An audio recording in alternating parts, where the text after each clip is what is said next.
Imagine taking a teaspoon of material so dense that it weighs as much as a full-grown elephant. Now imagine an entire star's worth of that material, crushed into a sphere no bigger than Earth. Inside this object, matter has entered a state so bizarre that the normal rules you learned in school simply do not apply. Atoms can no longer exist as you know them. Electrons are squeezed so tightly together that they push back not because of heat, not because of pressure in any ordinary sense, but because of a quantum mechanical rule that forbids them from being in the same state. This is what happens inside a white dwarf, and what holds it up against the crushing force of gravity is not fire, not fusion, not any familiar force. It is a law written into the deepest fabric of reality itself.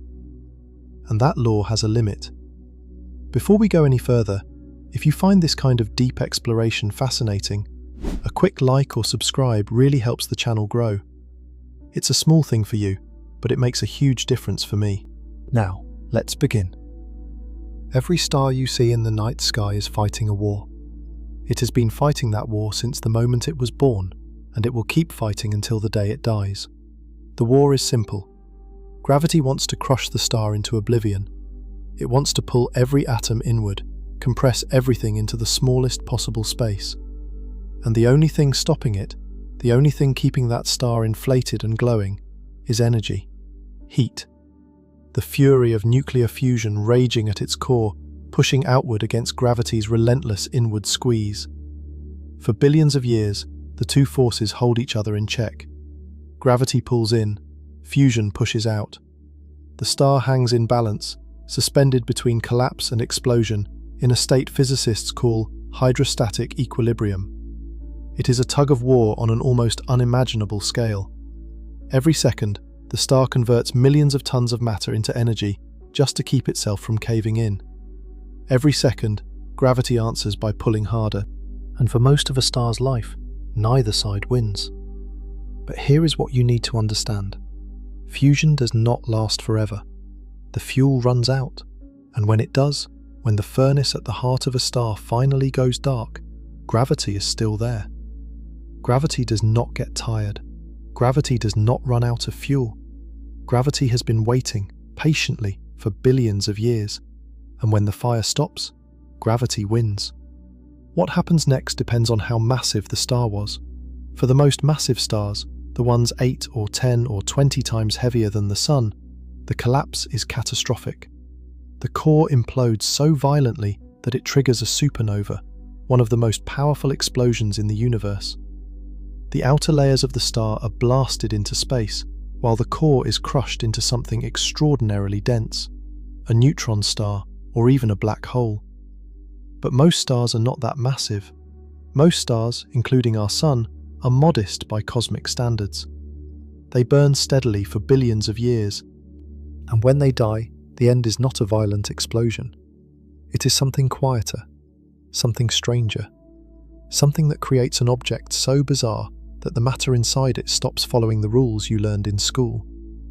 That object is a white dwarf. And to understand what a white dwarf is, you first need to understand how an ordinary star like our Sun will die. The Sun is currently about 4.5 billion years old. It is roughly middle-aged. It has been burning hydrogen in its core since it formed from a collapsing cloud of gas and dust, and it has enough hydrogen left to keep doing so for another 5 billion years or so. Right now, the Sun is in what astronomers call the main sequence phase of its life. This is the long, stable period during which a star fuses hydrogen into helium in its core. The energy released by this fusion is what produces the light and heat that makes life on Earth possible. Every second, the Sun converts approximately 600 million tons of hydrogen into helium through a process called the proton-proton chain. In this process, 4 hydrogen nuclei, which are just individual protons, are fused together under extreme temperature and pressure to form a single helium nucleus. The helium nucleus has slightly less mass than the 4 original protons combined. That missing mass has been converted into energy, according to Einstein's famous equation relating energy and mass. The amount of energy produced is staggering. The Sun radiates about 3.8 times 10 to the 26th watts of power in all directions every second, continuously, and has been doing so for billions of years. This energy is what creates the outward pressure that balances gravity and keeps the sun stable. But the hydrogen is not infinite. The sun's core contains a finite amount of fuel, and as billions of years pass, that fuel is slowly consumed. The core gradually becomes richer in helium, the ash of hydrogen fusion, and poorer in hydrogen, the fuel. Eventually, after roughly 10 billion years of steady burning, the hydrogen in the core will be exhausted. Not the hydrogen in the entire star. There is still plenty of hydrogen in the outer layers, but the core, where temperatures and pressures are high enough for fusion to occur, will have converted all its hydrogen into helium. And this is where things begin to change dramatically. When the hydrogen runs out in the core, fusion stops there. The outward pressure that was holding the core up against gravity disappears. Gravity, which has been waiting patiently for billions of years, immediately begins compressing the core. The core contracts, and as it contracts, it heats up. This is a fundamental property of gravitational contraction. When you compress gas, it gets hotter. The core temperature rises, and this additional heat actually ignites hydrogen fusion in a thin shell surrounding the now inert helium core. This shell burning is unstable and produces more energy than the core fusion ever did. The extra energy causes the outer layers of the star to expand enormously. The star swells to many times its original size. Its surface cools as it stretches, turning from yellow-white to red. The star has become a red giant. When our Sun reaches this phase, roughly 5 billion years from now, it will expand so dramatically that it will engulf the orbits of Mercury and Venus. Earth may or may not be consumed, depending on exactly how large the Sun becomes, and whether Earth's orbit shifts outward as the Sun loses mass.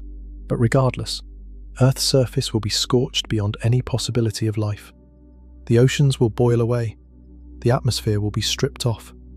The planet will be a barren, baked rock orbiting inside or near the outer atmosphere of a bloated, dying star. Meanwhile, the helium core continues to contract under gravity's relentless pressure. As it compresses, it grows hotter and denser. Eventually, if the star is massive enough, the core reaches a temperature of about 100 million degrees, roughly 7 times hotter than the core temperature during hydrogen burning. At this extreme temperature, helium nuclei begin fusing into carbon through a process called the triple alpha process. 3 helium nuclei, which are also called alpha particles, come together to form a single carbon nucleus. This requires 3 particles to collide almost simultaneously, which is extremely unlikely, which is why it requires such extreme temperatures and densities to occur at a meaningful rate. For a star like the Sun, helium ignition in the core happens in a dramatic event called the helium flash. The core has become so dense by this point that it is in a peculiar state, supported not by ordinary gas pressure, but by something called electron degeneracy pressure, a concept we will explore deeply later. In this state, the core does not expand and cool when fusion ignites, the way a normal gas would. Instead, the temperature spikes violently as fusion begins, producing an enormous burst of energy in a matter of seconds. The helium flash releases an incredible amount of energy, comparable to the luminosity of the entire Milky Way galaxy for a brief moment. But this energy is absorbed by the overlying layers and does not actually blow the star apart. Over time, the core heats up enough that normal gas pressure takes over again, the degeneracy is lifted, and the core expands to a new, stable equilibrium. Helium fusion then continues steadily for a time. But helium burning is much shorter-lived than hydrogen burning. The Sun will burn helium in its core for only about 100 million years, compared to the 10 billion years it spent burning hydrogen. The helium is consumed more quickly because the temperatures are much higher and because there is less fuel. When the helium in the core is exhausted, the core is left with carbon and some oxygen, the products of helium fusion. Now, for more massive stars, the story continues. The carbon core can contract further, heat up more, and ignite carbon fusion, producing neon, sodium, and magnesium. And the process can repeat, with each successive fuel burning at higher temperatures for shorter periods, building heavier and heavier elements, all the way up to iron. This is how the most massive stars build up layers of progressively heavier elements in their cores, like the layers of an onion. But for stars like the Sun, the story ends with carbon and oxygen. The Sun simply is not massive enough for its core to reach the temperatures required to fuse carbon. Carbon fusion requires temperatures of roughly 600 million to 1 billion degrees, and the Sun's core will never get that hot. The core contracts under gravity, but it never reaches the ignition point for carbon. It just gets denser and hotter without ever finding a new fuel to burn. So what happens? The star is dying. The core has no more fuel. Gravity is compressing it relentlessly. The outer layers, meanwhile, have become increasingly unstable. During the red giant and subsequent asymptotic giant branch phases, the star experiences powerful thermal pulses. These are periodic bursts of helium shell burning that send shockwaves through the star, causing it to pulsate. The outer layers are only loosely bound by gravity at this point. They have expanded so far from the core that the gravitational pull holding them is relatively weak. The thermal pulses, combined with strong stellar winds, gradually strip away the outer layers of the star. Over hundreds of thousands of years, the star sheds its outer atmosphere into space. This expelled material forms what is called a planetary nebula, one of the most beautiful objects in astronomy. The name is misleading. Planetary nebulae have nothing to do with planets. The term was coined in the 18th century by astronomer William Herschel, because through the small telescopes of that era, these objects looked like faint, round, greenish disks, somewhat resembling the planets Uranus and Neptune. The name stuck, even though we now know these are clouds of gas ejected by dying stars. Through modern telescopes, planetary nebulae display stunning shapes, rings, bubbles, hourglass figures, and intricate filamentary structures, all glowing in vivid colours as the expelled gas is ionized by the intense ultraviolet radiation from the exposed stellar core. And that exposed core is what we call a white dwarf. When the outer layers have been stripped away, what remains is the naked core of the former star. This core is composed primarily of carbon and oxygen, the ashes of helium burning.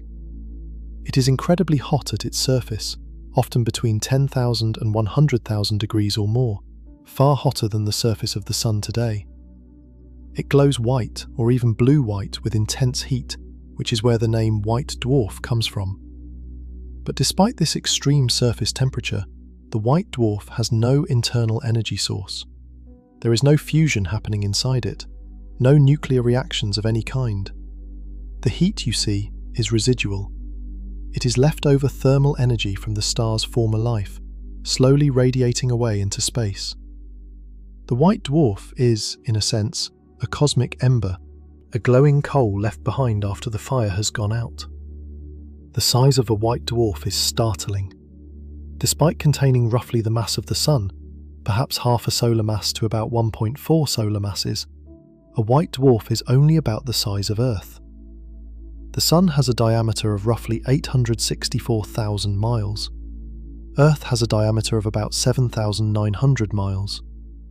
A white dwarf takes the mass of something the size of the Sun and packs it into a volume comparable to our planet. That is an almost incomprehensible compression. If you could somehow take the Sun, remove its outer layers, and squeeze the remaining core down to the size of Earth, you would have a white dwarf. The implications for density are extraordinary, but we will explore that in detail shortly. For now, what matters is this. A white dwarf is the remnant core of a dead star.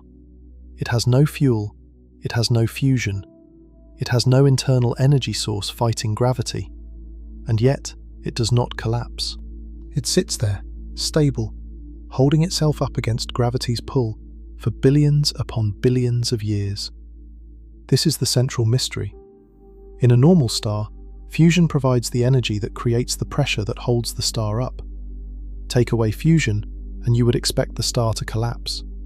A ball of gas with no energy source should simply fall inward under its own weight. Gravity should crush it into something smaller and denser, and then smaller and denser still, until something stops it, or until it becomes a black hole. But a white dwarf does not collapse. It does not shrink any further. Something is holding it up. and that something is not heat. It is not the residual thermal energy left over from the star's active life. If you could somehow cool a white dwarf all the way down to absolute zero, removing every last bit of thermal energy, it would still not collapse. It would still maintain its size. It would still resist gravity's squeeze. This is one of the most remarkable facts in all of astrophysics. The pressure holding up a white dwarf has nothing to do with temperature. It is a completely different kind of pressure, one that arises not from the motion of hot particles, but from the quantum mechanical properties of electrons. This pressure is called electron degeneracy pressure, and it is unlike anything you encounter in everyday life. Understanding electron degeneracy pressure requires stepping away from the familiar world of gases, liquids, and solids and entering the world of quantum mechanics. It requires understanding that electrons are not simply tiny balls bouncing around. They are quantum particles, governed by rules that have no analogy in our daily experience. And one of those rules, the Pauli exclusion principle, is what ultimately holds up a white dwarf against the force of gravity. But before we can understand degeneracy pressure, we need to understand just how extreme the conditions inside a white dwarf truly are. We need to grasp the density. Because the density of white dwarf matter is so far beyond anything in ordinary experience that it fundamentally changes how matter behaves. The rules that govern solids, liquids, gases, and even plasmas simply do not apply inside a white dwarf. The matter there exists in a state that has no name in everyday language, a state that can only be described using the language of quantum physics. Think about what it means to take the mass of the Sun and compress it into a volume the size of the Earth. The Sun is enormous, over 100 times wider than our planet, containing enough material to make more than 300,000 Earths. Now imagine squeezing all of that into a single Earth-sized sphere. The density you would get is so extreme that it dwarfs anything found anywhere on our planet. Not by a factor of 2 or 10 or even 100, by a factor of tens of thousands compared to the densest elements known to chemistry, and by a factor of millions compared to everyday materials like rock and water. These are densities so far beyond anything in our experience that every comparison we might reach for falls short. No material on Earth comes close. No laboratory can recreate these conditions. The only places in the universe where matter reaches this kind of compression are inside white dwarfs and in even more extreme objects like neutron stars. At these densities, the familiar structure of matter is destroyed. Atoms as you know them cease to exist. The electrons that normally orbit their nuclei in tidy quantum mechanical clouds are wrenched free. Not because the material is hot, the way a plasma strips electrons through violent thermal collisions, but because gravity has physically crushed the atoms beyond the point where their normal structure can survive. What remains is something entirely alien. A sea of liberated electrons flooding through a dense lattice of bare atomic nuclei, the whole mixture compressed into a volume that would be impossible to achieve through any force other than the weight of a star pressing in on itself from every direction. Understanding exactly how dense this material is, how it compares to anything you have ever encountered, and why this density forces matter into a state governed entirely by quantum mechanics, is where we need to go next. This state of matter is unlike any solid, liquid, or gas. In a gas, particles move freely and are widely separated. In a liquid, particles are close together but still mobile. In a solid, particles are locked into a crystal lattice. White dwarf matter is different from all of these. The nuclei may indeed form a crystalline lattice at low enough temperatures, but the electrons are not bound to any particular nucleus. They roam freely through the entire volume of the star, moving at tremendous speeds, occupying every available quantum state. This is sometimes described as a degenerate electron gas, but even that term is misleading because it suggests something gas-like, and this material behaves nothing like any gas you have ever encountered. The behavior of this electron sea is entirely dictated by quantum mechanics. Specifically, it is dictated by the fact that electrons are fermions, a class of particles that obey a rule called the Pauli exclusion principle. This principle, formulated by the Austrian physicist Wolfgang Pauli in 1925, states that no two identical fermions can occupy the same quantum state simultaneously. Two electrons cannot have the same position, the same momentum, and the same spin all at once. If one electron is in a particular quantum state, no other electron can be in that exact same state. They are forbidden from doubling up. This is not a suggestion. It is an absolute law of quantum mechanics, as fundamental and unbreakable as the speed of light. In ordinary matter, at everyday temperatures and densities, the Pauli exclusion principle does not make much of a difference in terms of bulk properties. There are so many available quantum states for the electrons to occupy, and the electrons have so much thermal energy allowing them to spread out among those states, that the exclusion principle is easily satisfied. Electrons simply avoid each other's states without any noticeable resistance. There is plenty of room for everyone, but in a white dwarf, the matter is compressed so tightly that the available quantum states become scarce. The electrons are packed into such a small volume that the lower energy states are all filled. Every low energy quantum state is occupied. If you try to compress the matter further, you are trying to force electrons into states that are already taken, and the Pauli exclusion principle absolutely forbids this. The electrons resist, they push back, not because they are hot, not because they are bouncing around energetically, but because the laws of quantum mechanics literally will not allow them to be squeezed any closer together.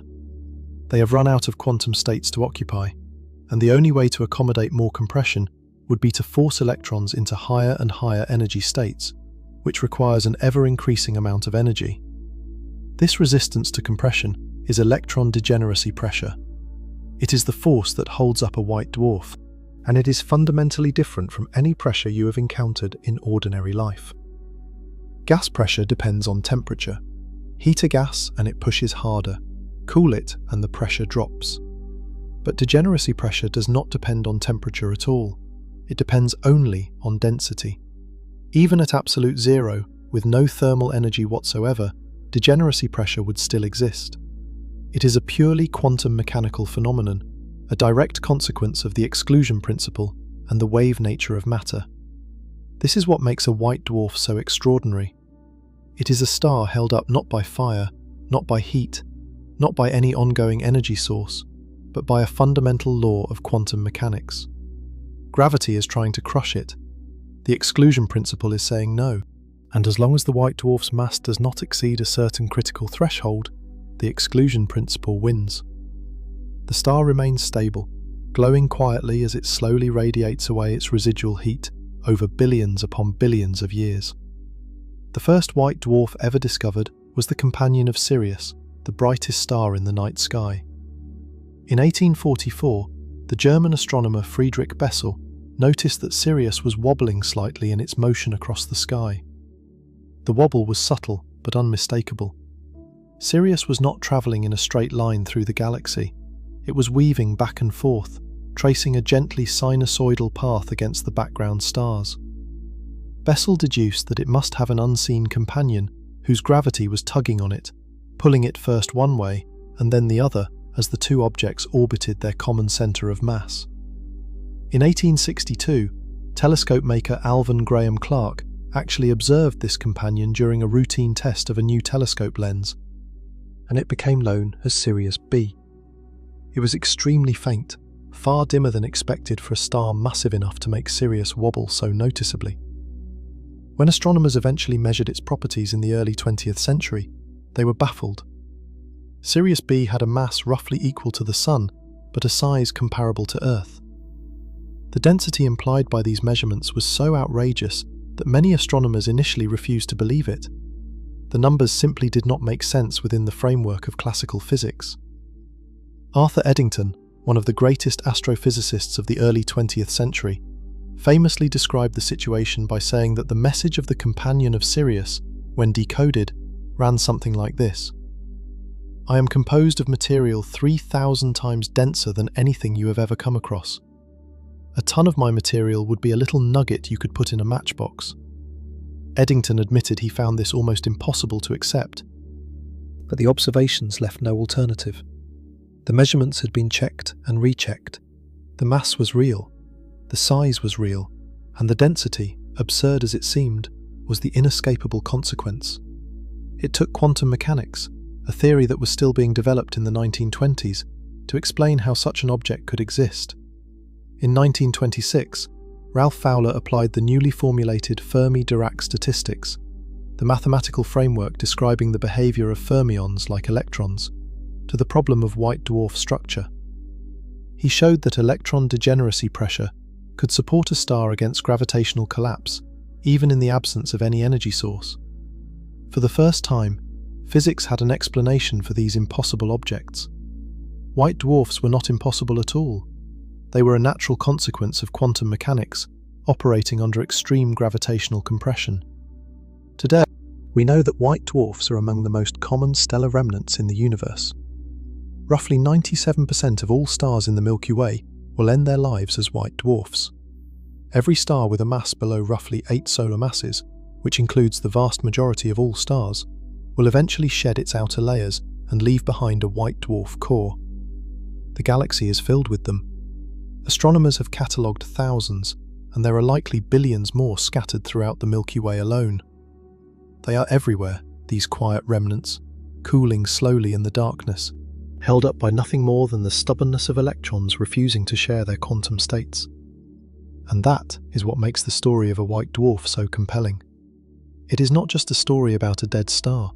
It is a story about the fundamental nature of matter itself, about what happens when ordinary physics reaches its limits and quantum mechanics takes over, about the surprising ways the universe prevents its own collapse, not through force or energy, but through the deep mathematical rules governing the behavior of subatomic particles.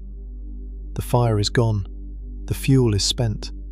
Gravity should win, but it does not, because reality has rules that go deeper than fire and fuel, rules written into the fabric of quantum mechanics, rules that say electrons cannot be in the same state.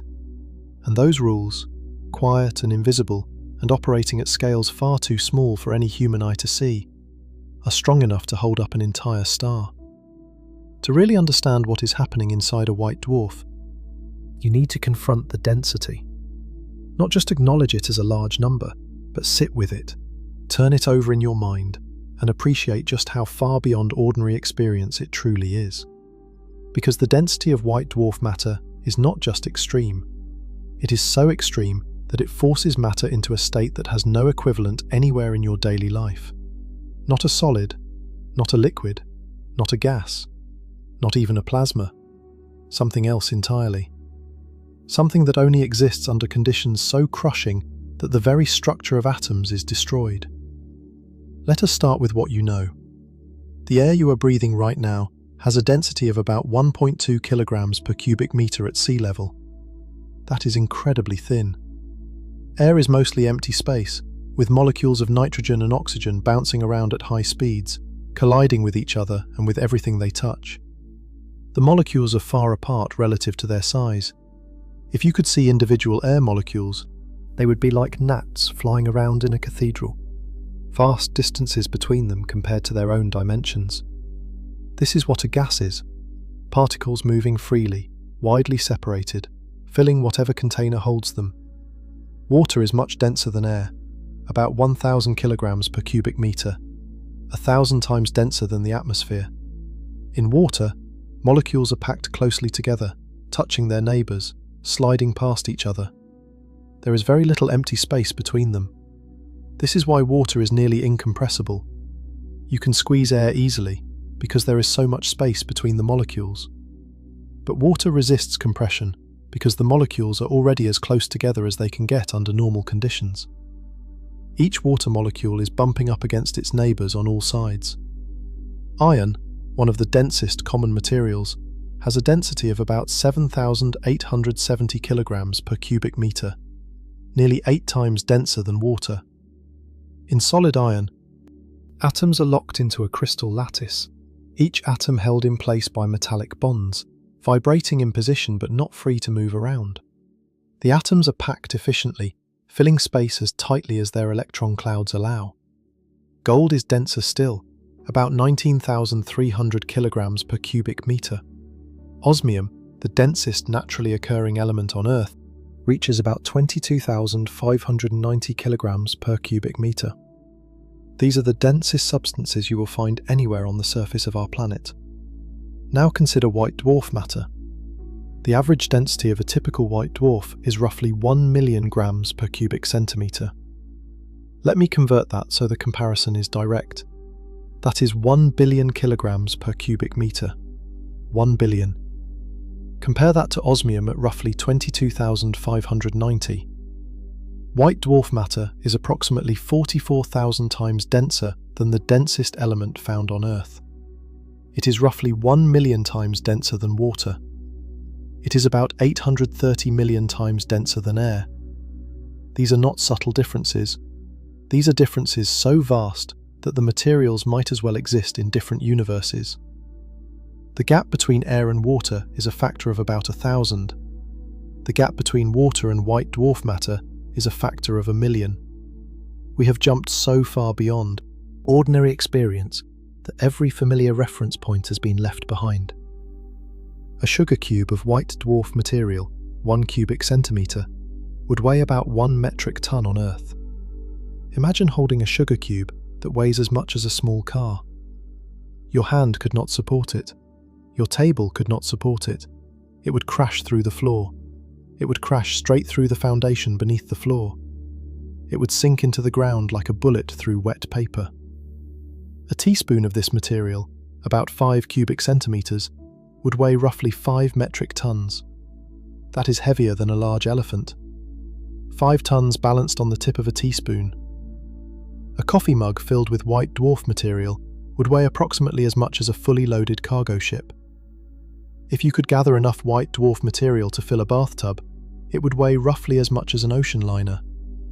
If you could fill a swimming pool, the mass would rival that of a small mountain. The numbers become absurd very quickly, which is precisely the point. We are not dealing with a material that is merely heavy. We are dealing with a material that is so fundamentally different from anything on Earth that our usual intuitions about weight, about solidity, about what matter is and how it behaves, simply break down completely. These comparisons are entertaining, but they also illustrate something important. The density of white dwarf matter is not just a bigger version of ordinary density. It represents a fundamental change in the nature of matter itself. At these densities, matter cannot exist in any form you would recognize. The forces and structures that give ordinary matter its properties have been overwhelmed and broken apart by gravitational compression.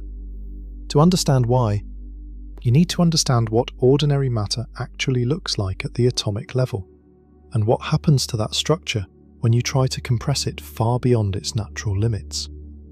An atom, any atom, is mostly empty space. This is one of the most startling facts in physics, discovered through Rutherford's gold foil experiment in 1911. The nucleus of an atom, where almost all the mass resides, is incredibly tiny compared to the atom as a whole.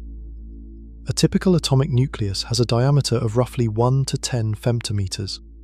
A femtometer is 1 quadrillionth of a meter. The atom itself, defined by the extent of its electron cloud, has a diameter of roughly 1 to 3 angstroms, where an angstrom is 1/10,000,000,000th of a meter. That means the atom is roughly 100,000 times wider than its nucleus. If you scaled the nucleus up to the size of a marble, about 1 centimeter across, the atom would be about 1 kilometer in diameter. A marble sitting in the middle of a sphere 1 kilometer wide. Everything between the marble and the outer edge of that sphere is effectively empty, occupied only by the ghostly probability clouds of electrons. In ordinary matter, this empty space is what gives materials their familiar densities. When atoms pack together in a solid, their electron clouds determine how closely they can approach each other. The electrons of one atom repel the electrons of neighbouring atoms through electromagnetic force. This repulsion sets a minimum distance between atomic nuclei in a solid. The atoms cannot get any closer because their electron clouds push back. This is why solids are hard. This is why you cannot push your hand through a table. The electron clouds of the atoms in your hand and the atoms in the table repel each other electromagnetically. The atoms themselves never actually touch in the classical sense. It is their electron clouds that interact, creating the sensation of solidity. In a gas, atoms or molecules are widely separated and move freely. If you compress a gas, you push the particles closer together. At low pressures, this is easy because there is plenty of space between them. As you compress further, the particles get closer and closer until eventually you reach a point where their electron clouds start to overlap. At this point, electromagnetic repulsion pushes back hard and the gas resists further compression. If you keep pushing, applying more pressure, you can force the material into a liquid state and then a solid state where atoms are packed as closely as their electron clouds allow. But what happens if you keep pushing beyond that? What happens if you apply pressures so extreme that even the electromagnetic repulsion between electron clouds is overwhelmed? This is exactly what gravity does inside a white dwarf. The gravitational pressure at the center of a white dwarf is immense. The entire mass of half a sun or more is pressing inward from all directions, compressing the core material with a force that dwarfs anything achievable on Earth. Under this pressure, the normal structure of atoms is completely destroyed. The electron clouds that define the boundaries of individual atoms are crushed. Electrons are stripped from their nuclei. Not in the way that happens in a hot plasma, where thermal energy kicks electrons free. In a white dwarf, the electrons are squeezed free by sheer mechanical compression. The atoms are pressed together so tightly that there is no longer room for electrons to maintain their normal orbital configurations around individual nuclei. What you end up with is a sea of free electrons permeating a lattice of bare atomic nuclei. The carbon and oxygen nuclei that make up most of the white dwarf are packed far more closely together than atoms in any ordinary solid. In a normal carbon crystal like diamond, the spacing between carbon nuclei is about 1.5 angstroms, set by the size of the electron clouds. In a white dwarf, the nuclei are packed much more closely because the electron clouds that normally keep them apart have been destroyed. The nuclei still repel each other electrostatically because they are all positively charged, but the free electrons flowing between them provide a screening effect, partially neutralizing the repulsion and allowing the nuclei to exist at much closer separations than would be possible in ordinary matter. This is not a solid in any normal sense. It is not a liquid. It is not a gas. It is not even a conventional plasma, though it shares some features with one. In a plasma, atoms are ionized and electrons are free, but the particles are typically hot and energetic, moving at high speeds due to thermal energy. In a white dwarf, especially a cooled one, the thermal energy can be quite low. The electrons are not moving fast because they are hot. They are moving fast for an entirely different reason, one rooted in quantum mechanics. We will explore that reason in detail shortly, but for now, the important point is that white dwarf matter exists in a state that has no analogy in everyday experience. Physicists sometimes call it degenerate matter, but even that term does not convey the strangeness of what is happening. Let us think about density from another angle. In ordinary matter on Earth, the density is determined almost entirely by how closely atoms can pack together, which is determined by the size of their electron clouds. Atomic nuclei are incredibly dense, roughly 2.3 times 10 to the 17th kilograms per cubic meter, or about 230 trillion times the density of water. But atoms are mostly empty space, so the actual density of bulk matter is vastly lower than nuclear density. Ordinary solids reach maybe 20,000 kilograms per cubic meter at most, which is roughly 1 trillion times less dense than nuclear matter. The gap between ordinary density and nuclear density is enormous, spanning many orders of magnitude. White dwarf matter sits in this gap. It is far denser than any ordinary material, but far less dense than nuclear matter.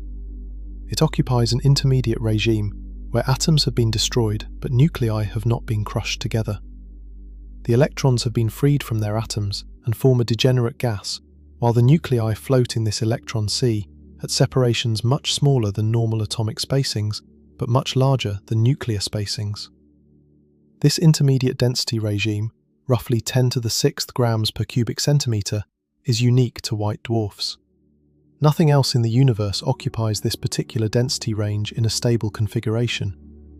Below this density, you get ordinary matter in its various familiar forms.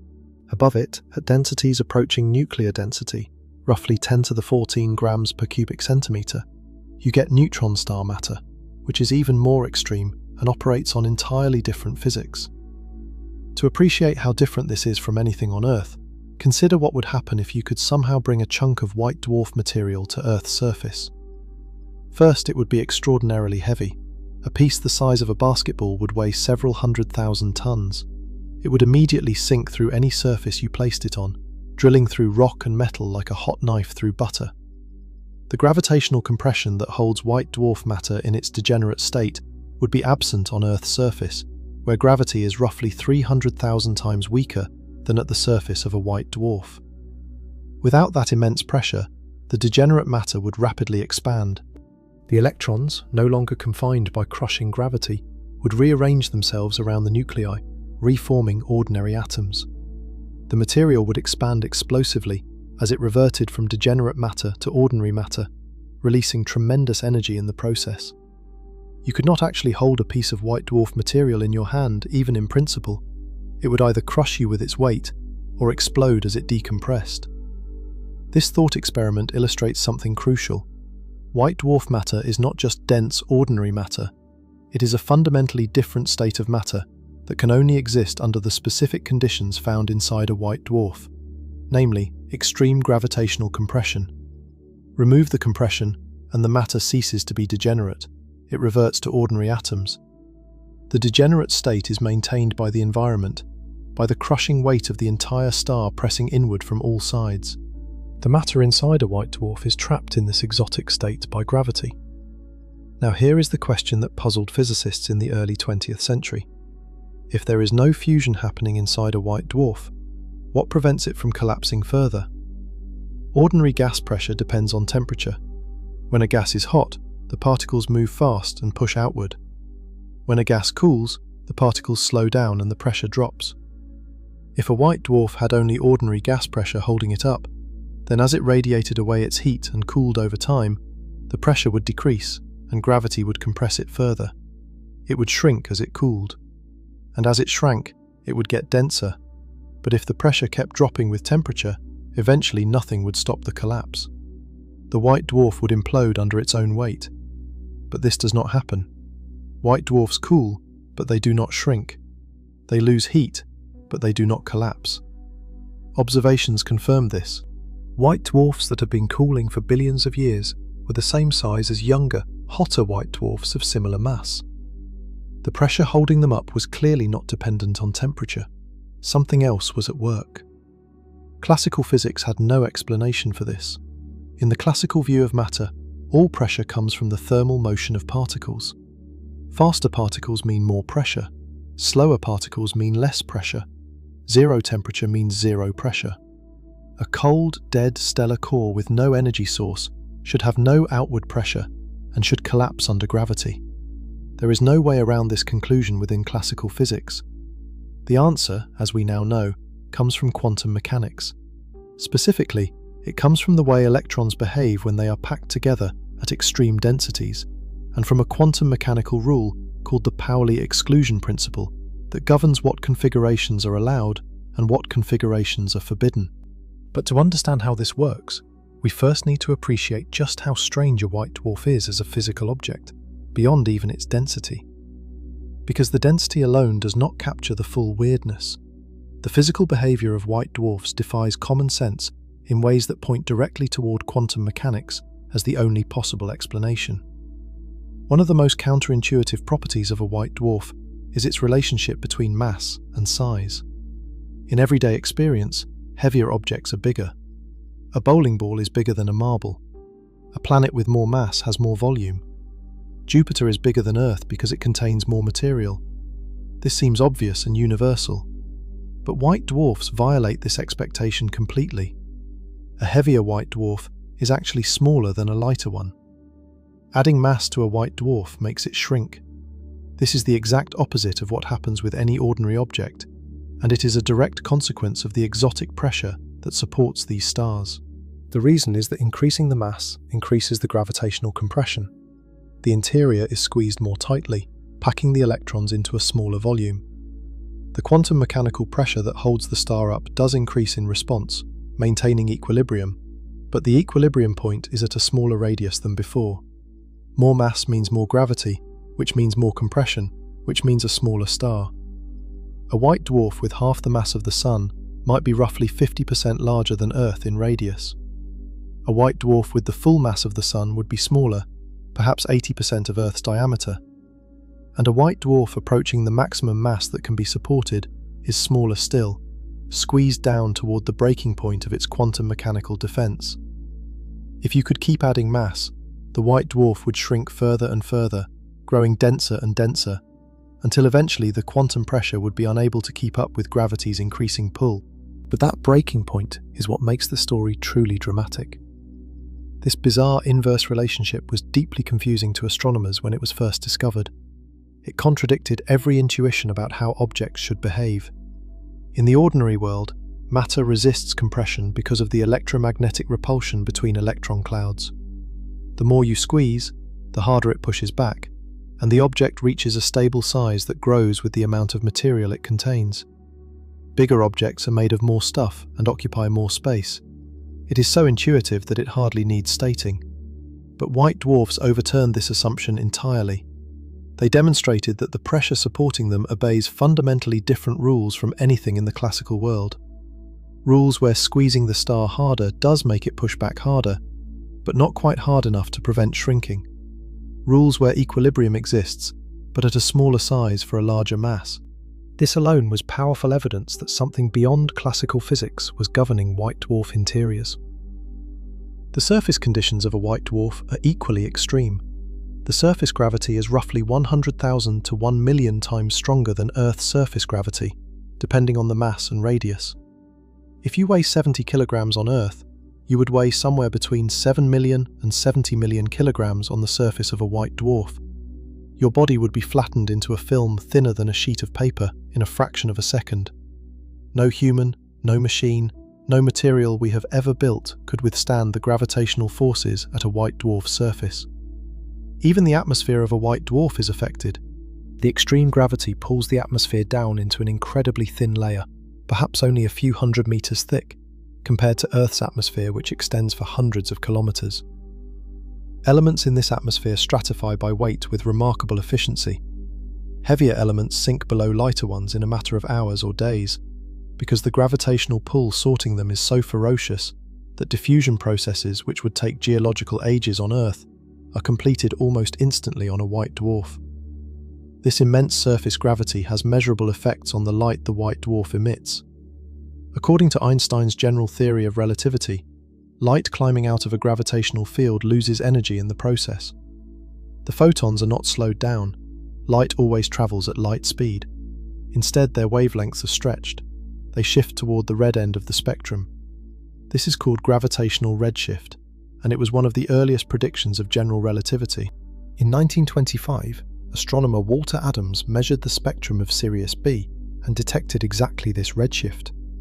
The light from Sirius B was shifted by an amount consistent with the enormous gravitational field predicted by its mass and size. This was powerful confirmation both that Sirius B was as dense as the measurements suggested, and that Einstein's theory of general relativity was correct.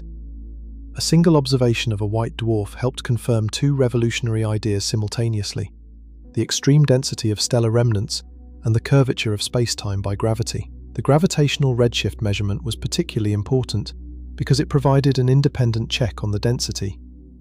Before Adams made his observation, the density estimates for Sirius B were based on combining mass measurements from its orbital motion with size estimates from its luminosity and temperature.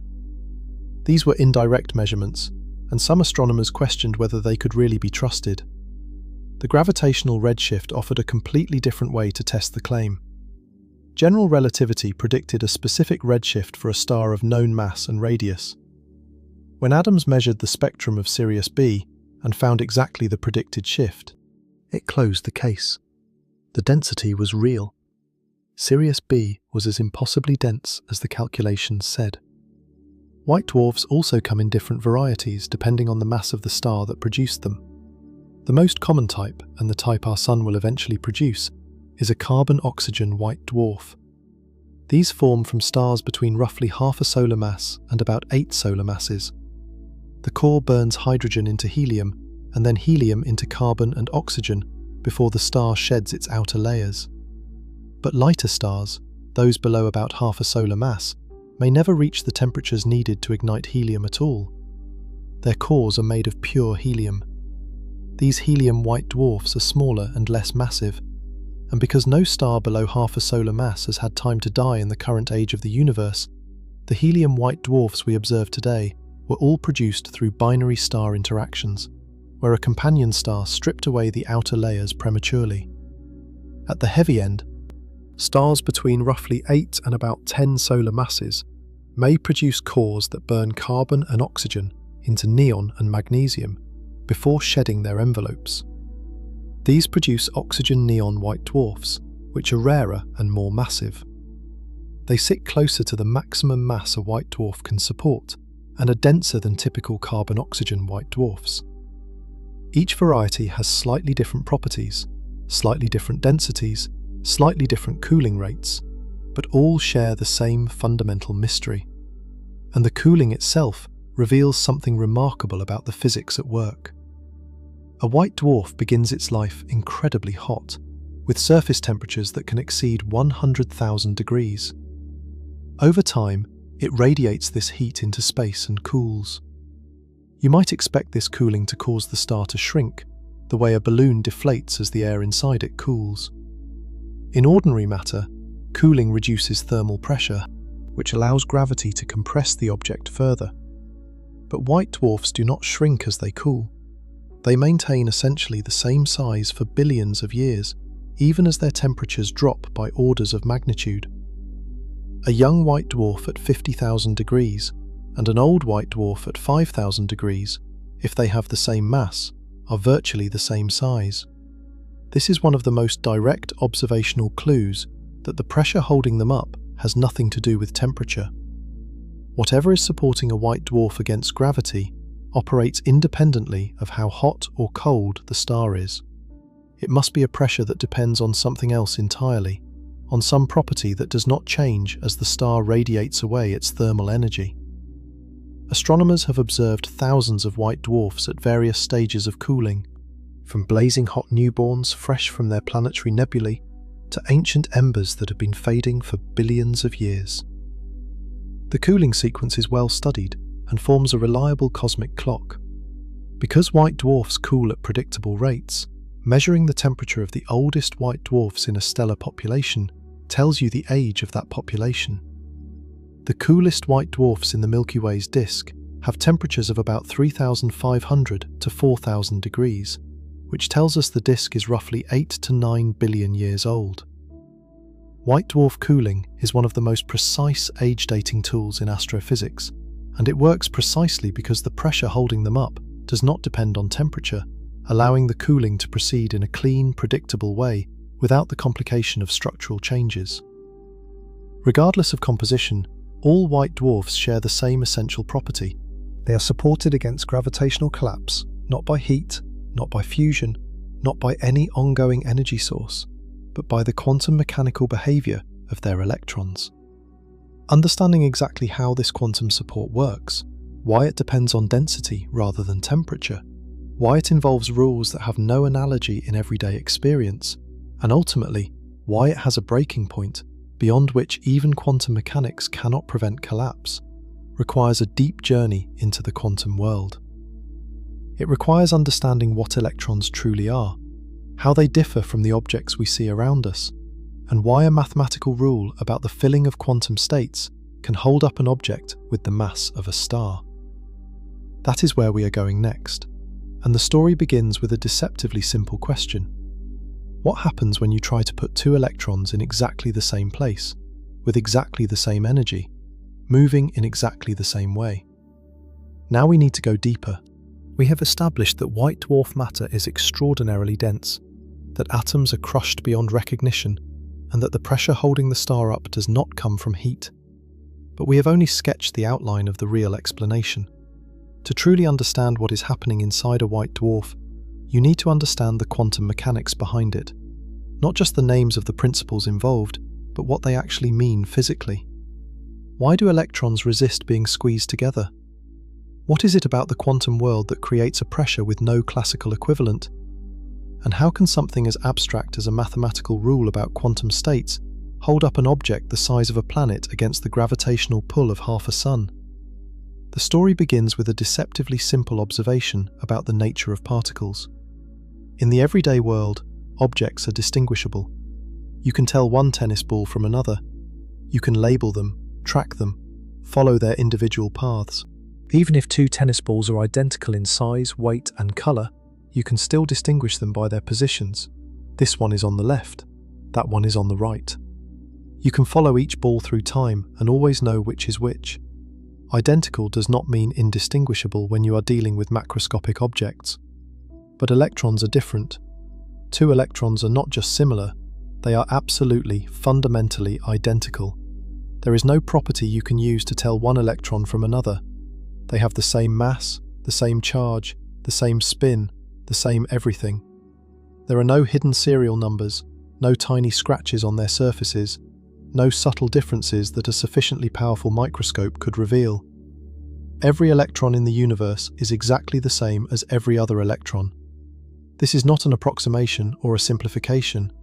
It is a fundamental fact about the quantum world. Electrons are truly indistinguishable. This has profound consequences. In quantum mechanics, the state of a system of identical particles must respect this indistinguishability.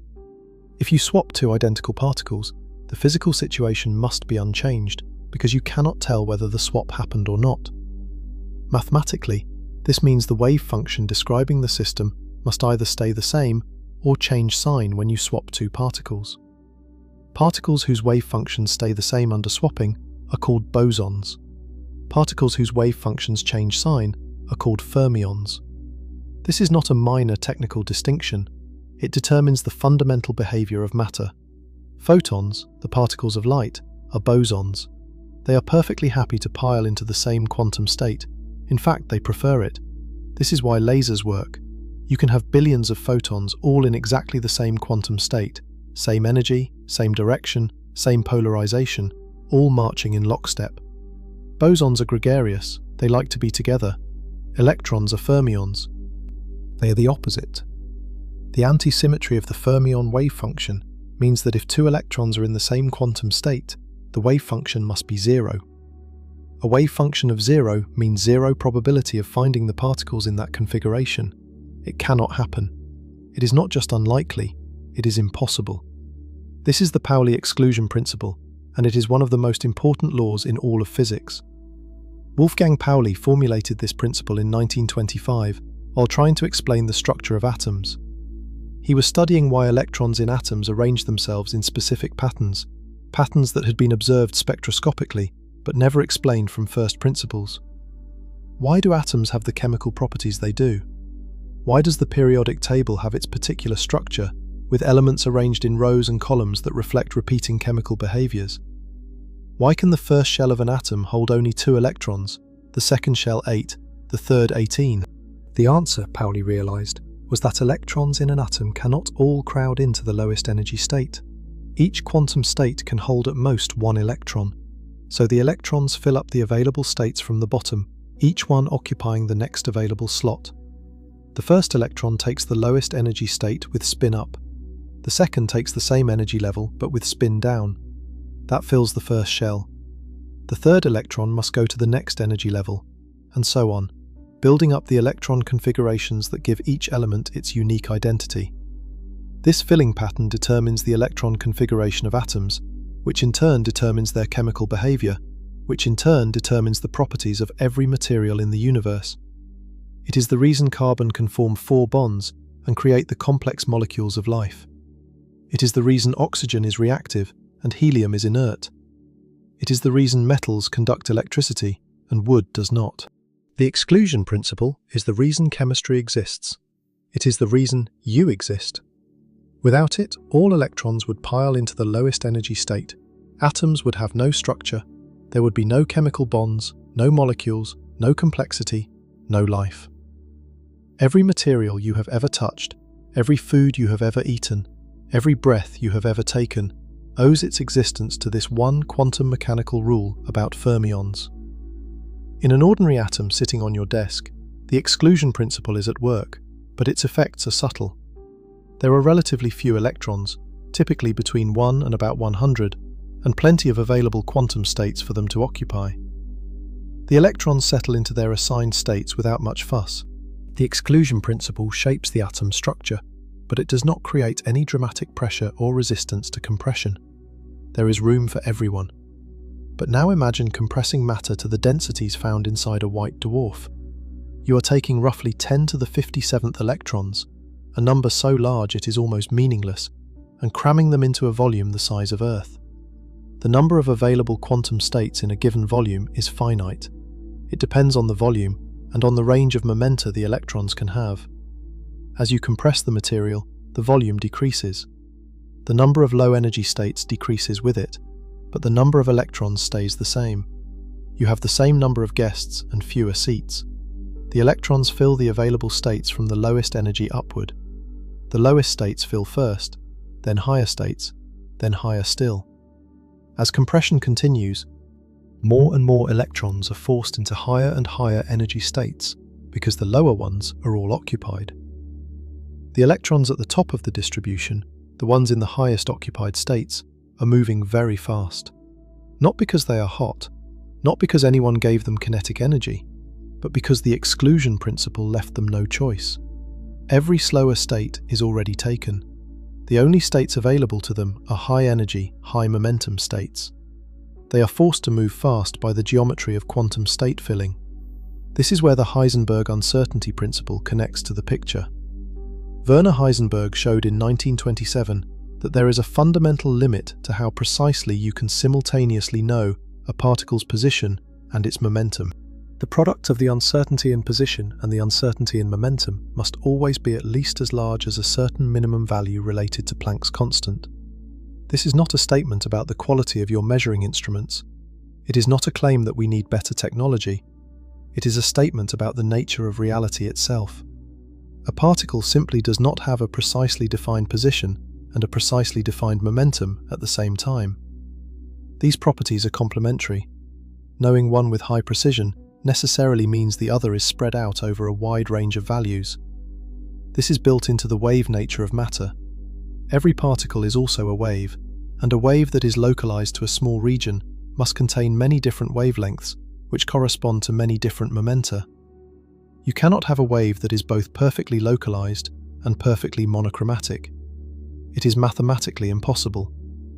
If you confine a particle to a very small region of space, you know its position quite well. But the uncertainty principle then demands that its momentum be very uncertain, meaning it could have a wide range of momentum values, including very large ones. On average, confining a particle to a smaller space forces it to have a larger momentum and therefore move faster.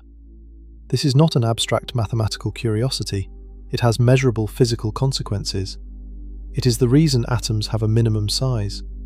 If you tried to compress an electron's orbital to an infinitely small volume around the nucleus, the uncertainty principle would force its momentum to infinity, which would require infinite energy. The electron settles at a radius where the cost of confinement energy balances the benefit of being closer to the attracting nucleus. This is why hydrogen atoms have the size they do. The uncertainty principle sets the scale. In a white dwarf, the electrons are confined to a relatively small volume by the enormous gravitational pressure of the star. The uncertainty principle dictates that their momentum must be correspondingly large. Combined with the exclusion principle, which forces electrons into progressively higher momentum states as lower ones fill up, you get a population of electrons moving at tremendous speeds. Some of the electrons in a typical white dwarf are moving at roughly 1 to 2% of the speed of light. In the densest white dwarfs, electrons near the top of the Fermi distribution can reach 10% of the speed of light or more. These are extraordinary velocities, achieved not through heating, but through quantum mechanical confinement. These fast-moving electrons exert pressure. This is degeneracy pressure. Every electron careening through the interior of the white dwarf carries momentum. When it interacts with the surrounding material, when it is deflected or redirected, it transfers momentum. Momentum transfer per unit area per unit time is the definition of pressure. The faster the electrons move, the more momentum they carry and the more pressure they exert. Since the electrons are moving fast, not because of temperature, but because of quantum state filling, This pressure exists independently of temperature. Cool the white dwarf to absolute zero, and the electrons are still moving fast, still carrying momentum, still exerting pressure. The degeneracy pressure remains. Let me try to make this more intuitive with a physical picture. Imagine a concert hall with numbered seats. Each seat can hold exactly one person. People enter and fill the seats starting from the front row. When the front row is full, they fill the second row, then the third. As the hall fills up, people are forced to take seats farther and farther from the stage. Now imagine the hall is completely packed. Every seat is taken. If you try to push more people into the hall, they cannot find seats. There is no room. The crowd pushes back against you, not because the people are agitated or energetic, but simply because there is no space left. This is a rough analogy for degeneracy pressure. The electrons are not pushing back because they are hot. They are pushing back because the quantum states are full. There is no room for them to be compressed any further, because every available state is already occupied.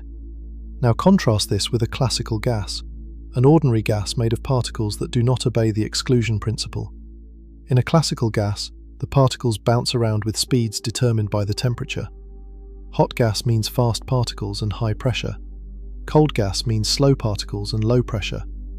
If you cool the gas to absolute zero, the particles stop moving and the pressure drops to zero. The concert hall empties. Everyone leaves. There is no resistance to compression at zero temperature. But in a degenerate gas, the concert hall is still full even at absolute zero. You cannot empty it. The exclusion principle keeps every seat occupied. The particles do slow down as the gas cools, but they cannot all stop. If they all stopped, they would all be in the same quantum state, zero momentum, zero energy, and the exclusion principle forbids that. Only one electron can have zero momentum with spin up, and one with spin down. All the others must have non-zero momentum. At absolute zero, the degenerate gas is in its ground state, the lowest possible energy configuration. But that ground state still has enormous kinetic energy, because all the states up to the Fermi energy are filled with electrons moving at various speeds. The Fermi energy itself can be very large if the density is high. In a white dwarf, the Fermi energy corresponds to electron speeds that are a significant fraction of the speed of light. The Fermi energy is a crucial concept. It is the energy of the highest occupied quantum state at absolute zero. Below the Fermi energy, every state is filled. Above it, every state is empty. The Fermi energy depends on the density of the fermions. Pack more electrons into a smaller volume, and the Fermi energy goes up because more states need to be filled to accommodate all the electrons. Higher Fermi energy means faster electrons at the top of the distribution. Faster electrons mean more pressure. This relationship between density and Fermi energy is what makes degeneracy pressure increase with compression.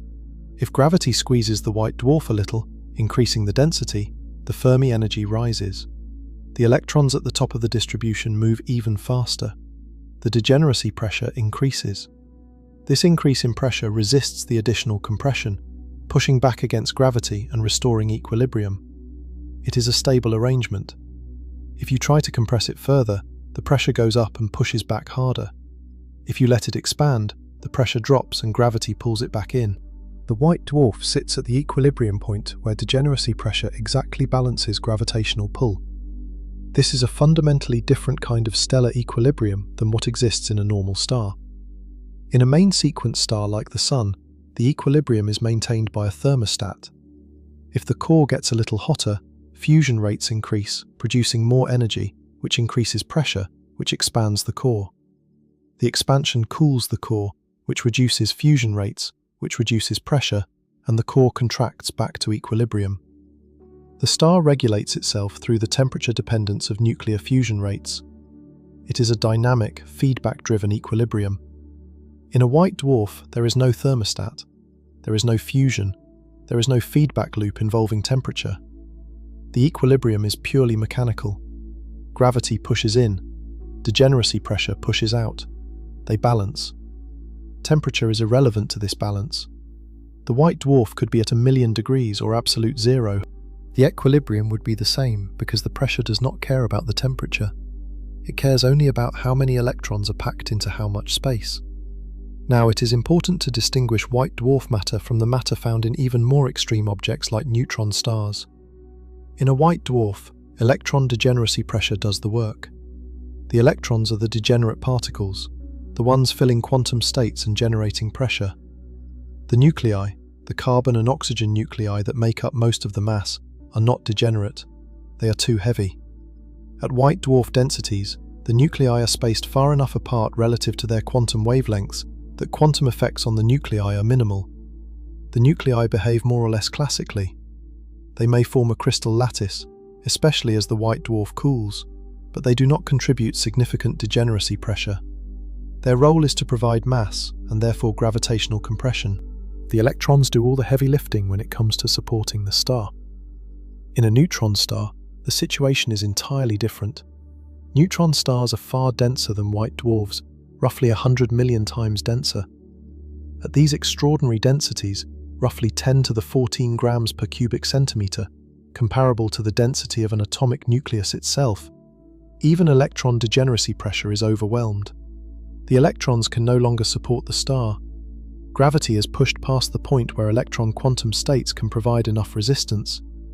The electrons and protons in the material are forced together by gravitational compression and undergo a process called inverse beta decay, in which an electron and a proton combine to form a neutron and a neutrino. The electron essentially merges with the proton. It ceases to exist as a separate particle. The neutrino escapes, carrying away energy and leaving behind a neutron. Throughout the collapsing core, trillions upon trillions of these reactions occur nearly simultaneously, converting what was once a mixture of electrons, protons, and neutrons into almost pure neutron matter. And now it is the neutrons, which are also fermions, and therefore also obey the Pauli exclusion principle, that provide the degeneracy pressure. Neutron degeneracy pressure is much stronger than electron degeneracy pressure at any given density, because neutrons are nearly 2,000 times heavier than electrons. Their greater mass means that at a given density, their momenta and kinetic energies are different, and crucially, the densities required to make neutron degeneracy significant are vastly higher. So there is a clear hierarchy of exotic matter states. At ordinary densities, matter is made of intact atoms held together by electromagnetic forces. At white dwarf densities, around 10 to the 6 grams per cubic centimeter, atoms are destroyed, electrons form a degenerate gas, and electron degeneracy pressure supports the star. At neutron star densities, around 10 to the 14 grams per cubic centimeter, even the electrons and protons are crushed together into neutrons, and neutron degeneracy pressure takes over. Each stage represents a deeper level of gravitational compression, a more extreme destruction of ordinary matter, and the activation of a new quantum mechanical mechanism to resist further collapse. Between these regimes is a gap so enormous that white dwarf matter and neutron star matter are fundamentally different substances. A white dwarf is made of carbon and oxygen nuclei, bathed in a degenerate electron sea. A neutron star is made almost entirely of neutrons, packed together at nuclear densities. They are as fundamentally different from each other as water is from iron, as air is from diamond. Comparing them is like comparing two entirely different states of matter operating on entirely different physical principles at entirely different scales of compression. The fact that both involve degeneracy pressure is almost coincidental. The underlying physics is very different. It is also worth noting what white dwarf matter is not. It is not a crystal in any ordinary sense, although the nuclei inside an old, cool white dwarf may indeed arrange themselves into a crystalline lattice. When this happens, the white dwarf is sometimes described as a giant crystal in space, which is a beautiful image and not entirely wrong, but the lattice of nuclei is only part of the story. The electrons permeating the lattice are degenerate and behave nothing like the electrons in a normal crystal. In a normal crystal like diamond or quartz, electrons are either locked into chemical bonds between specific atoms or occupy energy bands determined by the crystal's structure. In a white dwarf crystal, the electrons are free, not bound to any particular nucleus, and their behavior is governed entirely by degeneracy rather than by the crystal structure. The lattice provides a scaffold for the nuclei, but the pressure, the thing that actually holds the star up, comes from the electrons flowing through and around that scaffold.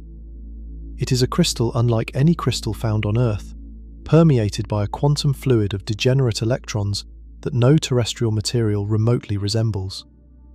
White dwarf matter is also not a plasma in the conventional sense. A plasma is an ionized gas in which electrons have been stripped from atoms by thermal energy. The Sun's interior is a plasma. The gas inside a neon sign is a plasma. Lightning creates a plasma channel through the air. In all these cases, the ionization is driven by high temperatures. The particles are hot and energetic. Collisions between particles are violent enough to knock electrons loose from atoms. White dwarf matter is ionized, yes. The electrons are free from their nuclei, yes. But the ionization was not caused by heat. It was caused by compression. And the behavior of the electrons is not governed by thermal physics. It is governed by quantum statistics. Calling white dwarf matter a plasma would be technically incomplete and deeply misleading, because it would suggest that the material behaves like a hot, ionized gas, which it emphatically does not. So what is white dwarf matter? It is something that exists only in the language of quantum mechanics. It is a degenerate Fermi gas of electrons, coexisting with a lattice or fluid of bare atomic nuclei, held in its extreme configuration by the gravitational compression of a stellar mass object. Every word in that description matters. Degenerate means the quantum states are filled from the bottom up. Fermi gas means the particles are fermions obeying the exclusion principle. Electrons specifies which fermions are providing the pressure. Bare atomic nuclei specifies what provides the mass and the gravitational compression, and stellar mass tells you the scale required to create the conditions where this state of matter can exist. There is a profound lesson here about the relationship between quantum mechanics and the macroscopic world. We often think of quantum mechanics as the physics of the very small, relevant only to atoms and subatomic particles, with no visible effects at human scales. This is broadly true in everyday life. You do not need quantum mechanics to drive a car or cook dinner. But white dwarfs demonstrate that quantum mechanics can have consequences at the largest scales imaginable. The Pauli exclusion principle, a rule governing the behavior of individual electrons, is what holds up an object with the mass of a star. A quantum mechanical principle operating at scales of 10 to the negative 15 meters is determining the structure of an object 10 million meters across. The ratio between these scales is roughly 10 to the 22. That is like a rule governing something smaller than a single atom, determining the behavior of something larger than a planet. Quantum mechanics reaches up from the subatomic world and grabs hold of the cosmos itself. This is not an isolated or unusual example. Quantum mechanics shapes the macroscopic universe in many surprising and profound ways. The stability of ordinary matter depends on the exclusion principle. Without it, atoms would collapse, and matter would not have the properties that allow chemistry, biology, and life. The colors of stars depend on quantum mechanical energy levels in atoms. The nuclear fusion that powers stars depends on quantum tunneling, the ability of particles to pass through energy barriers that classical physics says they should not be able to cross. Radioactive decay, which heats the interiors of rocky planets and drives plate tectonics on Earth, is a quantum mechanical process. The behavior of semiconductors, which makes modern electronics possible, depends entirely on quantum mechanics. But the white dwarf represents perhaps the most dramatic example. An entire star held up against gravitational collapse by a rule about electrons. Subramanian Chandrasekhar, the Indian-American astrophysicist who would later win the Nobel Prize in Physics, was among the first to work out the detailed physics of electron degeneracy in white dwarfs. In 1930, at the age of just 19, while travelling by ship from India to England to begin his graduate studies at Cambridge, Chandrasekhar calculated the structure of white dwarfs using the newly developed framework of quantum mechanics, combined with Einstein's special theory of relativity. What he discovered during that voyage would reshape our understanding of stellar physics and lead to one of the most important results in astrophysics. But the implications of his calculation, particularly what happens when degeneracy pressure reaches its limit, are so significant that they deserve their own careful treatment. Because here is the thing about electron degeneracy pressure that makes the story of white dwarfs not just strange, but dramatic. Degeneracy pressure is powerful, but it is not infinite. there is a maximum mass that a white dwarf can support. Beyond that mass, even quantum mechanics cannot save the star from collapse. And what happens when that limit is exceeded is one of the most violent and consequential events in the universe. The pressure that holds up a white dwarf depends on how fast the electrons are moving. As the white dwarf's mass increases, gravity's inward pull strengthens, and the star must compress further to generate enough degeneracy pressure to balance gravity. Greater compression means higher density. Higher density means the electrons are forced into higher energy states. Higher energy states mean faster electrons, and as long as the electrons can keep moving faster, the pressure can keep rising to match gravity's increasing pull. But there is a speed limit built into the fabric of the universe. Nothing can move faster than the speed of light. As the white dwarf's mass increases and the electrons are forced to move faster and faster, they begin to approach this ultimate speed limit. And as they approach the speed of light, something changes in the relationship between compression and pressure. The pressure no longer rises as quickly with increasing density. The electrons are approaching the fastest they can possibly move. They are running out of room to accelerate. The pressure is approaching its maximum, and gravity has not yet reached its maximum because you can always add more mass. This is the seed of the crisis that defines the ultimate fate of white dwarfs. Quantum mechanics holds the star up, but only up to a point.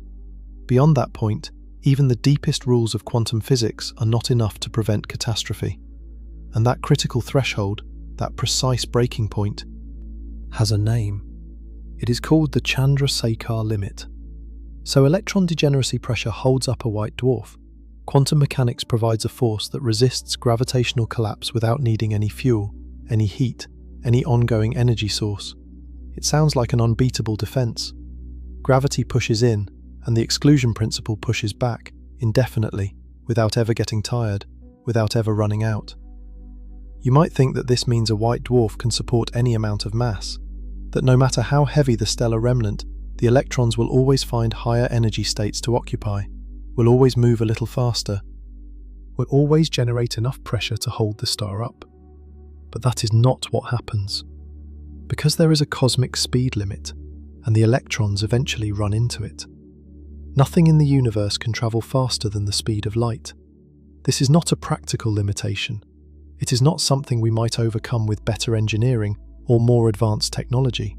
It is a fundamental law of physics, woven into the structure of space-time itself by Einstein's theory of special relativity. The speed of light in a vacuum is approximately 299,792 kilometers per second. It is absolute. It is unchangeable, and it applies to everything, including electrons inside a white dwarf. As a white dwarf's mass increases, gravity pulls harder. To maintain equilibrium, the degeneracy pressure must increase to match. Higher pressure requires the electrons to occupy higher energy states, which means moving faster. In a low-mass white dwarf, the electrons at the top of the Fermi distribution might be moving at a few percent of the speed of light. This is already extraordinarily fast by everyday standards, but it is well below the relativistic regime, where Einstein's corrections become important. At these speeds, the classical equations describing degeneracy pressure work well. The relationship between density and pressure is straightforward. Compress the star a little, and the pressure rises proportionally. The star adjusts smoothly and finds a new, slightly smaller equilibrium. But as the mass increases and the star compresses further, the fastest electrons begin to approach a significant fraction of the speed of light. At 10% of light speed, relativistic effects are noticeable but small. At 50%, they are substantial. At 90%, the physics changes dramatically. And this is where the trouble begins. In classical Newtonian mechanics, there is no speed limit. If you push harder on an object, it accelerates more. Apply twice the force, get twice the acceleration. The relationship between force and acceleration is simple and linear. You can always make something go faster by pushing harder, but special relativity changes this. As an object approaches the speed of light, it becomes harder and harder to accelerate. Its effective inertia increases. The same force that once produced a noticeable acceleration now produces barely any change in speed. As velocity approaches the speed of light, the energy required to accelerate further approaches infinity. You can never actually reach the speed of light because doing so would require infinite energy. This has a devastating consequence for electron degeneracy pressure. In the non-relativistic regime, when electrons are moving well below light speed, compressing the star forces electrons into higher momentum states, and they respond by moving significantly faster. Their kinetic energy rises sharply. The pressure increases robustly with increasing density. There is plenty of headroom. Push harder, and the electrons push back proportionally harder. The system is stable and responsive. But in the relativistic regime, when electrons are already moving close to the speed of light, compressing the star further still forces electrons into higher momentum states. Their momenta increase, yes, but their velocities barely change, because they are already near the speed limit. An electron moving at 95% of the speed of light, and one moving at 98% of the speed of light, have very different momenta, but almost the same velocity. The additional momentum translates into increased relativistic mass, rather than increased speed. And because their velocities are barely increasing, the pressure does not rise as steeply with density as it did before. The pressure is still growing, but it is growing more slowly, and gravity is not slowing down at all. This is the crux of the problem. In the non-relativistic case, degeneracy pressure increases with density raised to the 5/3 power. This is a steep relationship. Double the density, and the pressure increases by about 3.2 times. The pressure rises quickly enough to counteract any increase in gravitational compression. But in the ultra-relativistic case, when the electrons are moving at nearly the speed of light, the relationship changes. Degeneracy pressure now increases with density raised to only the 4/3 power. Double the density, and the pressure increases by about 2.5 times. This is a shallower relationship. The pressure still increases with density, but not as fast. Why does this matter? Because gravity also becomes stronger as the star shrinks. When a star contracts, the mass is packed into a smaller volume, and the gravitational pressure at the center increases. The rate at which gravity strengthens with increasing density depends on the mass of the star. For a sufficiently massive white dwarf, gravity strengthens with density faster than relativistic degeneracy pressure does. At some critical mass, gravity wins. No matter how much further you compress the star, no matter how high the density goes, the degeneracy pressure can never catch up.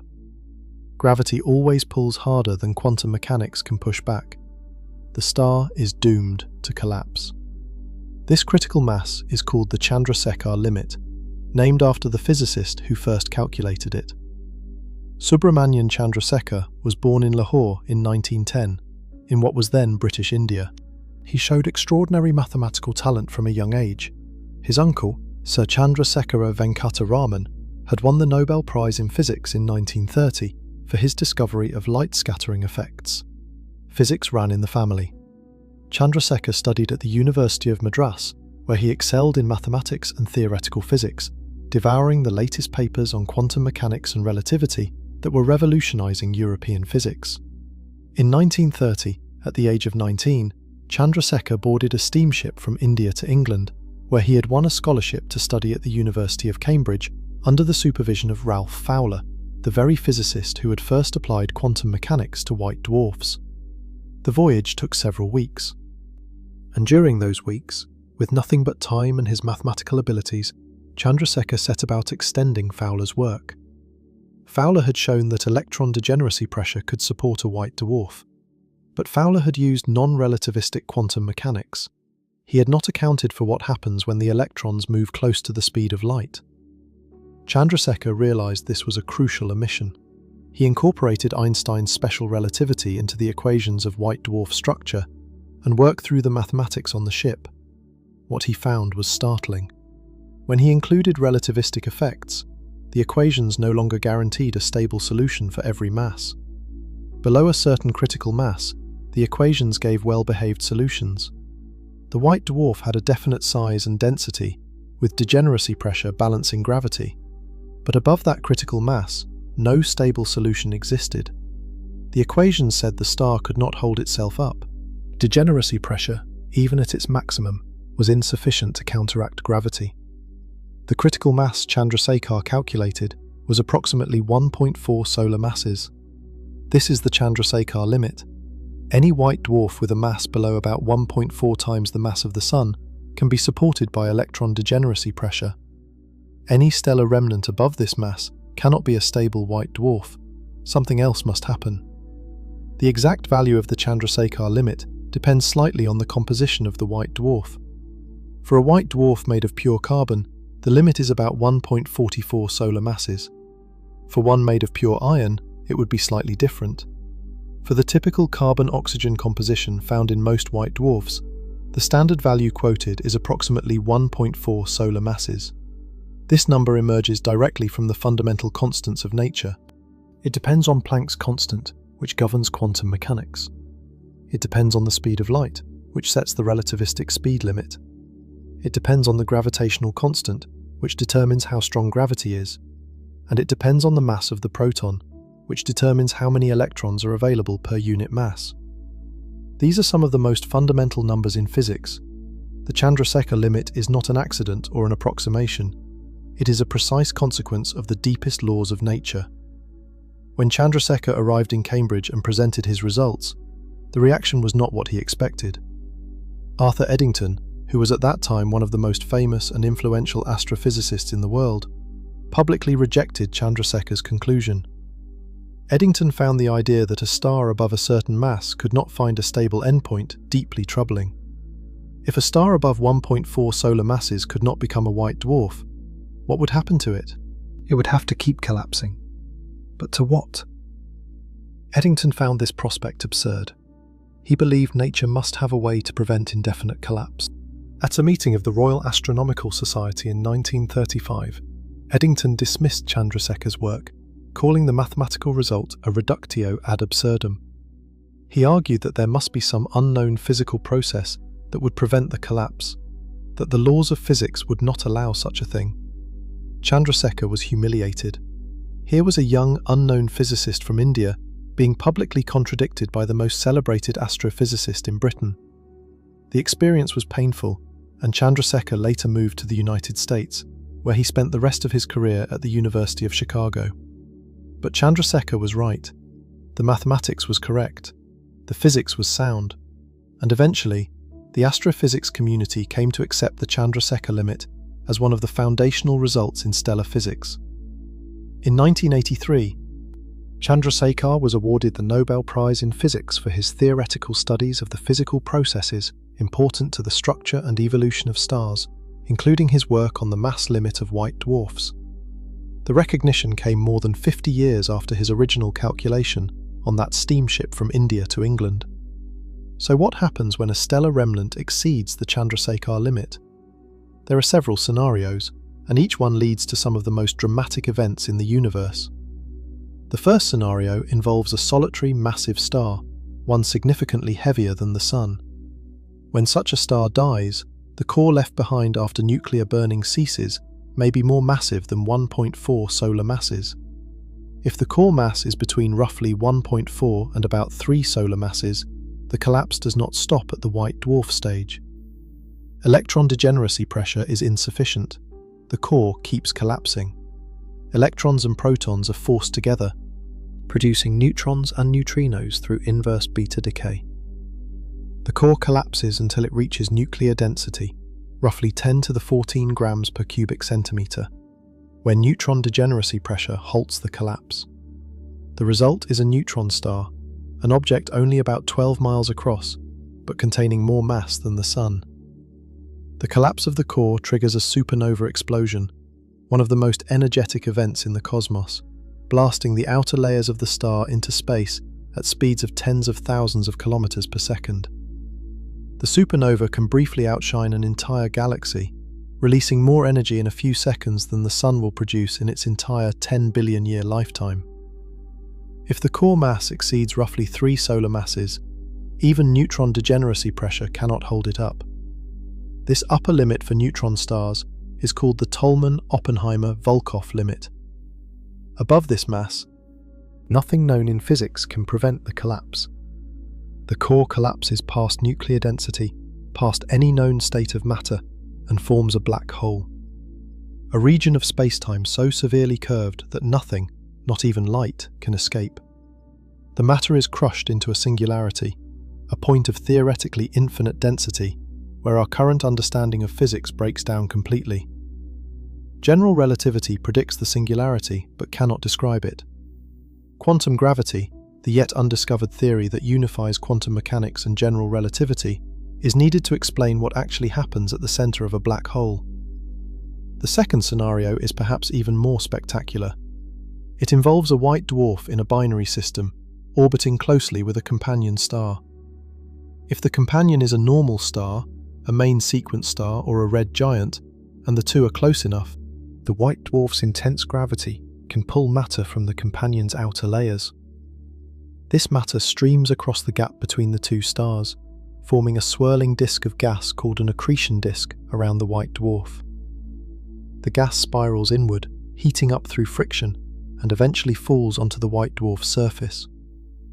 Each bit of accreted matter adds to the white dwarf's total mass. Slowly, over millions of years, the white dwarf gains mass from its companion. As the white dwarf's mass approaches the Chandrasekhar limit, the interior grows denser and hotter. The carbon and oxygen nuclei in the core, which have sat inert for billions of years, begin to reach temperatures where carbon fusion can ignite. But unlike in a normal star, where rising temperature causes expansion and cooling in a self-regulating feedback loop, the degenerate matter in a white dwarf does not expand when it heats up. Degeneracy pressure does not depend on temperature, so the temperature rises but the density stays the same.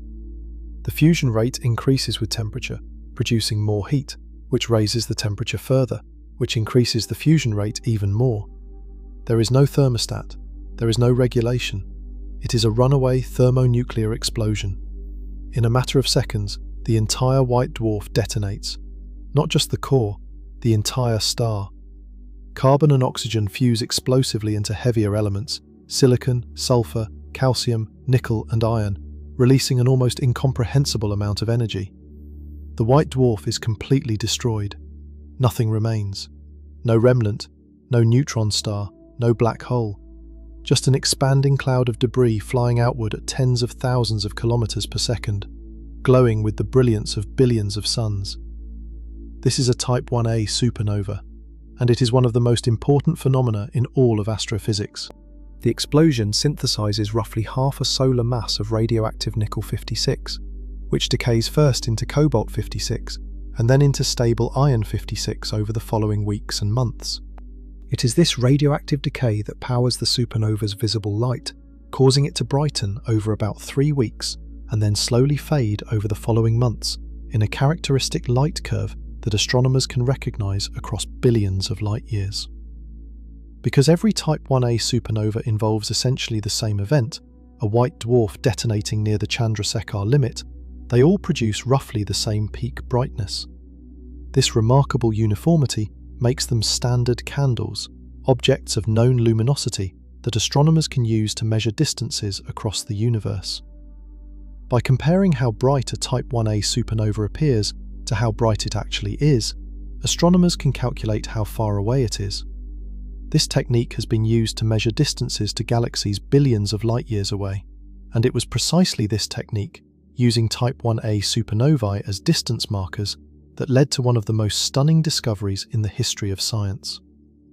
In 1998, two independent teams of astronomers studying distant Type 1a supernovae discovered that the expansion of the universe is accelerating. The galaxies are not just moving apart, they are moving apart faster and faster over time, driven by a mysterious force called dark energy that permeates all of space.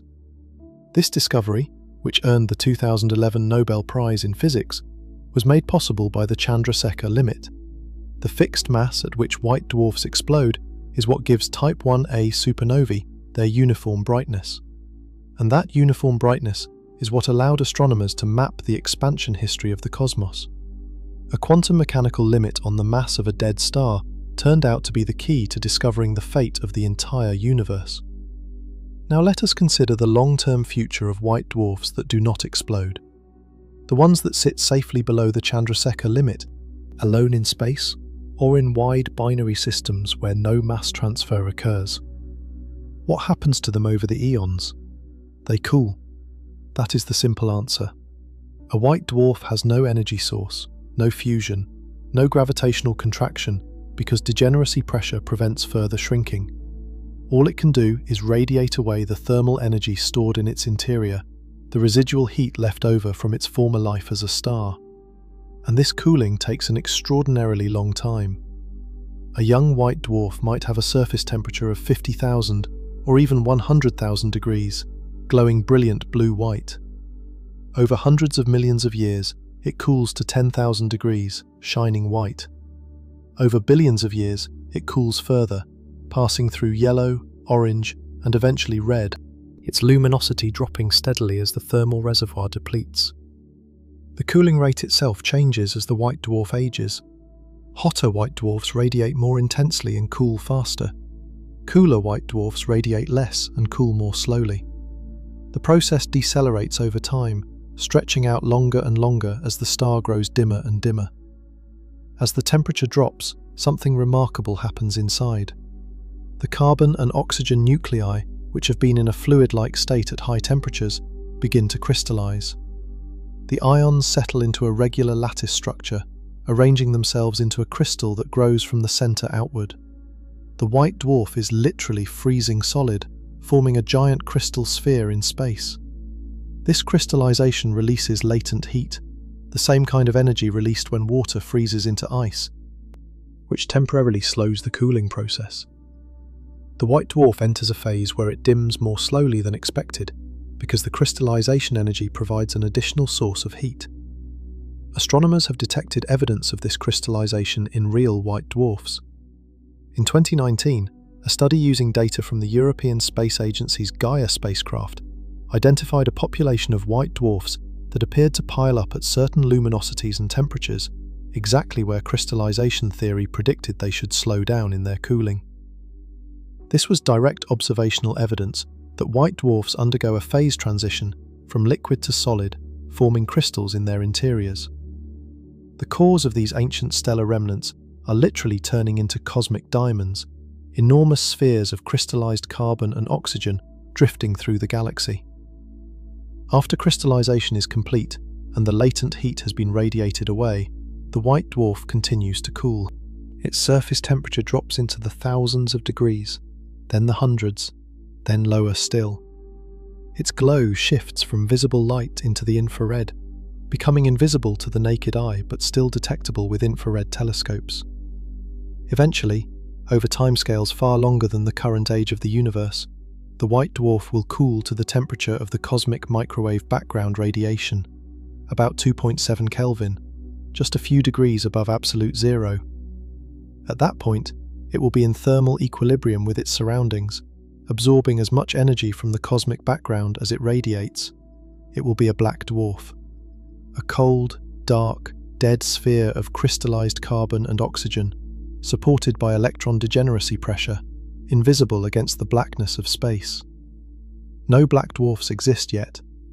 The universe is only 13.8 billion years old. The time required for even the oldest white dwarfs to cool completely is estimated at quadrillions of years or longer, perhaps 10 to the 15th years or more. The universe has not existed for even a tiny fraction of this time.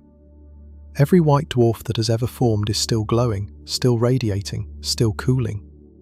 The oldest and coldest ones have surface temperatures of a few thousand degrees and glow dimly in the red and infrared, but they are still warm, they still shine. The era of black dwarfs lies inconceivably far in the future. When that era eventually arrives, the universe will be a very different place. The stars will have burned out long ago.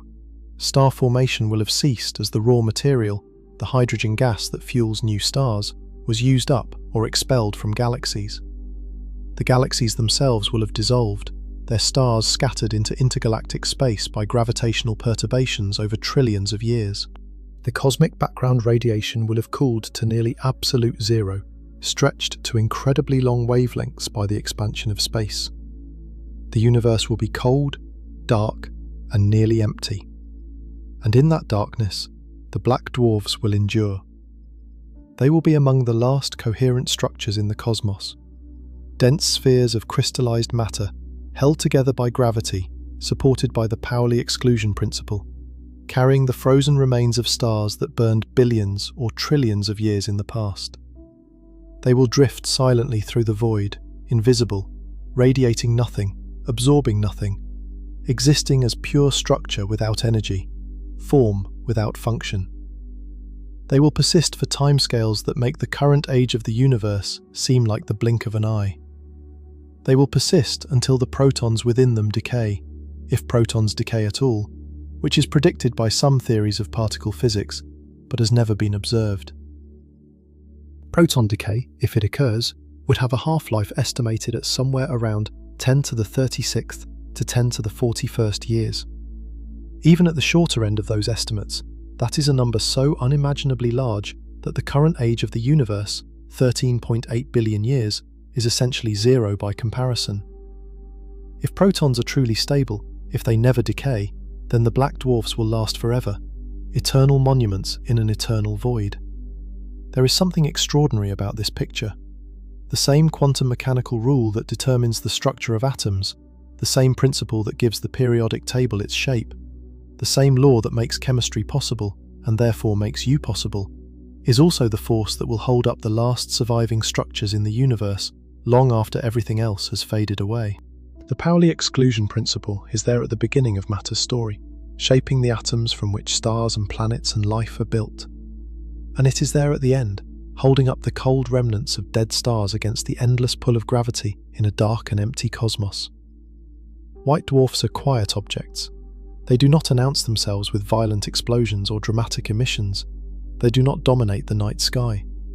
Most are too faint to see without a telescope. They simply exist, small and dense and slowly cooling, scattered throughout the galaxy in enormous numbers. Most stars in the galaxy will share this fate. The Milky Way alone contains an estimated 10 billion white dwarfs already, with billions more to come, as every modest sun-like star eventually exhausts its fuel. They are everywhere, beneath notice, but everywhere. And every single one of them is a testament to the power of quantum mechanics. Every single one is a star-sized demonstration that the universe operates according to rules deeper than fire and gravity. Rules about the identity of particles. Rules about the filling of quantum states. Rules that say two electrons cannot be in the same state at the same time, and that this prohibition, this quiet quantum stubbornness, is powerful enough to hold up a star. Inside a white dwarf, matter has stopped behaving normally. The atoms are gone. The familiar phases of matter do not apply. The pressure has nothing to do with temperature. The star is supported by a law of quantum mechanics that most people have never heard of. And yet this strange, exotic, deeply quantum mechanical object is one of the most common things in the universe. It is the default fate of stars. It is the endpoint of the sun's life. It is the future tomb of the very star that makes your existence possible. 5 billion years from now, the sun will swell into a red giant, shed its outer layers into a glowing nebula, and leave behind a white dwarf roughly the size of Earth. That white dwarf will contain the carbon and oxygen forged in the sun's core during billions of years of nuclear burning. It will glow white hot at first, then cool over eons to yellow, to red, to infrared, and eventually to darkness. And through all of it, for quadrillions of years, it will be held up by the refusal of electrons to share their quantum states. By the Pauli exclusion principle, operating at scales too small to measure, holding together an object too large to comprehend, in a universe too vast and too old to imagine. That is what happens inside a white dwarf. Matter stops behaving normally, and what takes over is something deeper, something stranger, and something far more enduring than anything the ordinary world has to offer.